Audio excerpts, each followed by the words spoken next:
আসসালামু আলাইকুম এভরিওয়ান, কেমন আছেন সবাই? আশা করি সবাই ভালো আছেন। আমি আল্লাহর রহমতে ভালো আছি। আজকে রান্না করলাম বিরিয়ানি, তা আপনাদের সাথে শেয়ার করছি।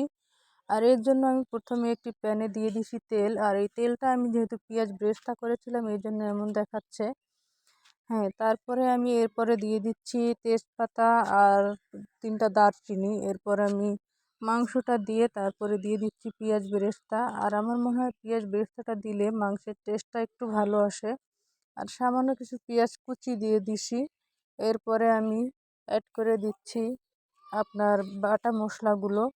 তারপরে আমি দিয়ে দিব মরিচের গুঁড়া, বিরিয়ানির মশলা, তারপরে টমেটো সস, টক দই, লবণ, সব মশলা একে একে দিয়ে তারপরে আমি হাত দিয়ে একদম মাংসটাকে ভালোভাবে মেখে নিব। আর এই মশলাগুলো দিয়ে আপনি যদি মাংসটাকে কিছুক্ষণ ম্যারিনেট করেন তাহলে কিন্তু আপনার বিরিয়ানিটা খেতে খুব বেশি মজার হবে। আজকে যেহেতু আমার কাছে বেশি সময় ছিল না তাই আমি আর ম্যারিনেট করিনি, একদম সব মশলা দিয়ে মেখে তারপর চুলায় বসিয়ে দিয়েছি। আর বিরিয়ানি খেতে কিন্তু আমাদের বাঙালিরা সবাই কম বেশি পছন্দ করে।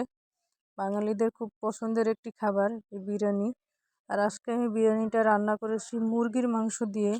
যেহেতু আমার কাছে বাসায় গরুর মাংস ছিল না, আর আমার ভাই বোন খুব বিরিয়ানি খেতে ইচ্ছা করছিল তাদের, এই জন্য আমি মুরগির মাংস দিয়েই বিরিয়ানিটা রান্না করে দিয়েছি এবং ওরা খুব মজা করে খেয়েছে। এক বেলায় একদম পুরো বিরিয়ানিটা যা রান্না করেছি সব শেষ হয়ে গেছে, আলহামদুলিল্লাহ। এই যে দেখুন, সব মশলা একদম দেওয়া শেষ। এখন আমি হাত দিয়ে এই মাংসটাকে একদম মশলার সাথে ভালোভাবে মেখে নিব।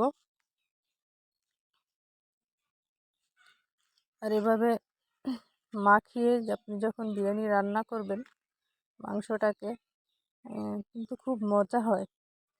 অবশ্যই ট্রাই করে দেখবেন বাসায়। এই যে দেখুন, মাখানো হয়ে গেছে।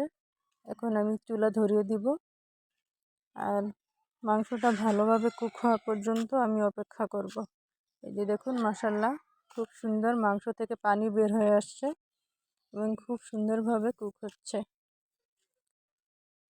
যদিও আমি রিয়েল কালারটা আমার ফোনে ধারণ করতে পারিনি, খুব সুন্দর কালার আসছে মাংসটা। এই মাংসটা কুক হওয়া পর্যন্ত আমি অন্য চুলায় পোলাওটা রান্না করে নিচ্ছি। পোলাওটা রান্না হয়ে গেলে আমি মাংসের সাথে অ্যাড করে দিব। এই যে দেখুন, পোলাওর উপরে আমি মাংসটা দিয়ে দিলাম। এরপরে একদম পোলাওর সাথে মাংসটা ভালোভাবে অ্যাড করে নিয়েছি।